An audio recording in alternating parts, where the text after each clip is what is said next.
आज सकाळी उठायची अजिबात इच्छा नव्हती, कारण सर्दीने एवढं नाक पॅक झालं होतं ना माझं. पूर्ण घसा, नाक सगळं असं आतून झिंझिने येत होतं, एवढं सगळं सर्दी झाली होती. पण काय करणार, उठावं तर लागणारच. आपल्या आजारपणामुळे मुलांची तर स्कूल बुडवता येत नाही. त्याच्यामुळे पटकन उठले, त्याचा टिफिन बनवायला घेतलं, त्याला स्कूलला वगैरे पाठवलं आणि चिकूला फौजींकडे दिलं सांभाळायला. मग माझी कामं आवरतात. आमचा नाश्ता चिकूचं खाऊ वगैरे बनवलं आणि मग बाकीच्या कामाला सुरुवात केली. चिकूला पण बाय बाय केलं खाऊ वगैरे घालून त्याला.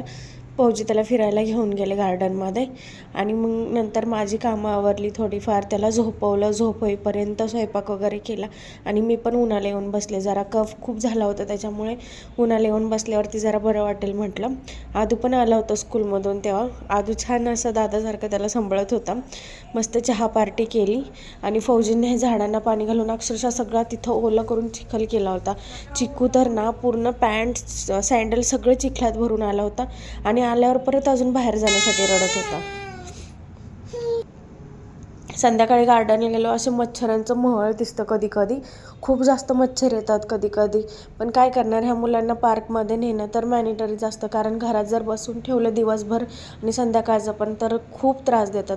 आणि आमच्या आज आधूने चांगला पप्पांचा मार आणि माझा ओरडा दोन्ही खाल्लं होतं, कारण साहेबांनी कामच असं केलं होतं. स्कूलमधून कंप्लेंट आली होती की तुमचा मुलगा सॉक्स काढून, शूज तसेच घालून, शर्टची इन काढून असा गुंडासारखा फिरत असतो अख्ख्या स्कूलमध्ये. खूप मस्ती करतो, अजिबात ऐकत नाही. मग काय होणार होतं ह्या साहेबांचं, फटके तर भेटणारच होते.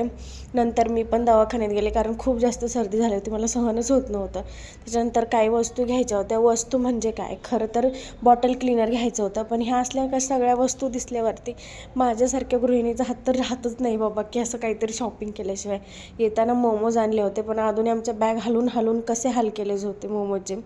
त्याच्यानंतर आल्यावरती मस्त घशाला तिखट तिखट आणि गरम गरम मोमोजचा शेक दिला. खूप दिवसांनी खाल्लेले, त्याच्यामुळे मस्त एन्जॉय केलं. नाक मोकळं करायला छान अशी वाफ घेतली मी आणि त्यानंतर मस्त अशी झोपी गेली.